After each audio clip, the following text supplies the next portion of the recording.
This video is going to provide an overview of the social and emotional competencies which have been identified as the core competencies to be developed as part of the Active Games for Change programme. We will introduce each of the competencies: self-awareness, self-management, relationship skills, social awareness and decision-making skills, explaining in more detail what they measure with a few examples to illustrate. We will then make links to some games within the programme where you might see the competencies in action. The abilities to understand your own emotions, thoughts and values and how they influence behaviour across contexts. This includes capacities to recognise your strengths and limitations with a sense of confidence and purpose. Some examples might include being able to identify emotions, think about our own prejudices and biases, being honest, being able to link our feelings, values and thoughts. Within the games, self-awareness will be most evident within the reflective elements of the programme, where young people will be able to evaluate their own strengths and areas for development. Another example where we will see this comes from some of the problem-solving type games, such as Spider's Web, where young people may recognise their own strengths and limitations in overcoming a specific problem.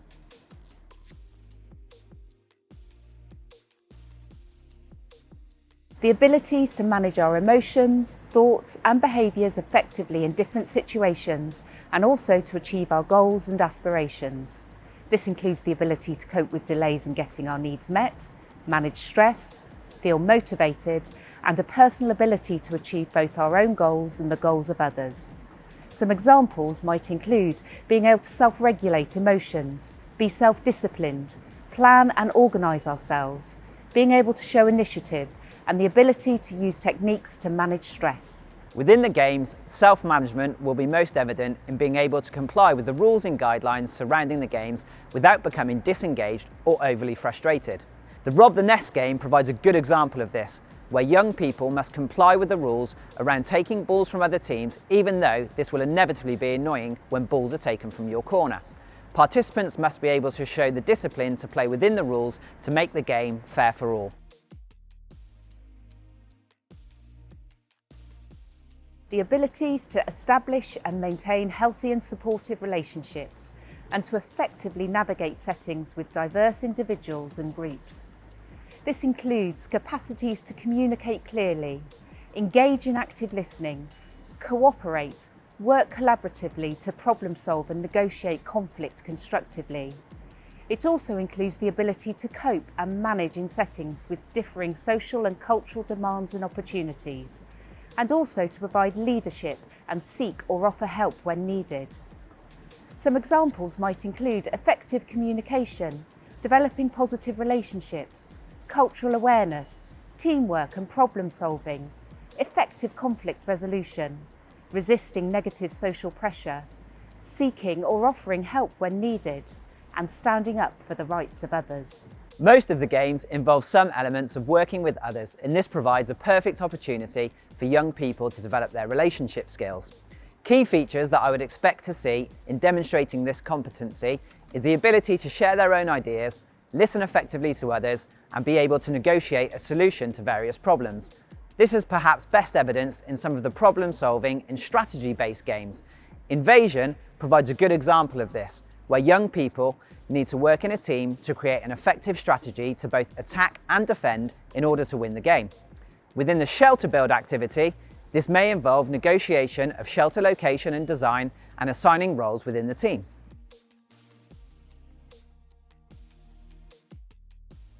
The abilities to understand the perspectives of others and empathise with them. This would include those from a range of different backgrounds, cultures and contexts.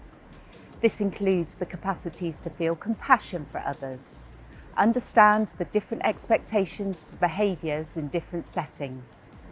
It also includes the ability to recognise different levels of resources and support, including from families, schools, communities and others.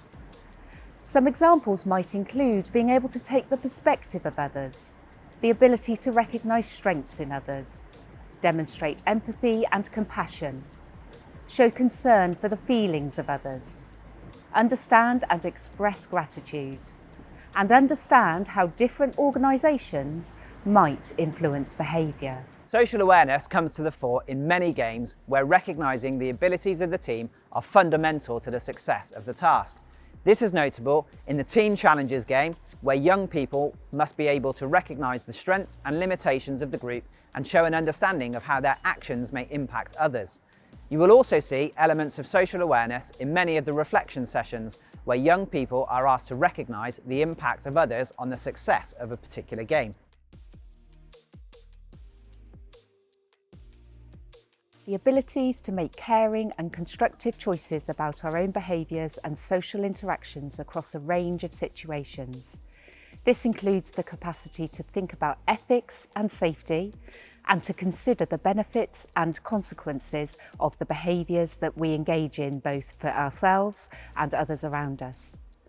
Some examples might include being curious, being able to make judgments on the basis of evaluating all of the information available to us, identifying solutions for ourselves and those around us, thinking about the impact of our behaviours on ourselves, our close relationships, and relationships with others in the wider social context. Responsible decision making at an individual level can be seen in making accurate judgments about your own ability.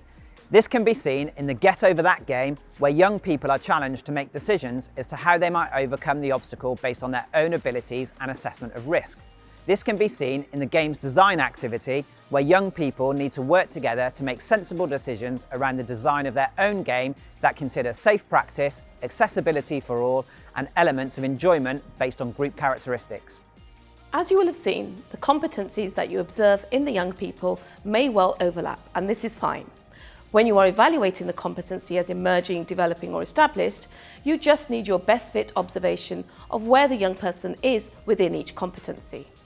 Broadly speaking, if the competency is emerging, then they are only demonstrating the competency very rarely and will probably only be demonstrating one of the behaviours contained within the competency during the games and activities, if at all.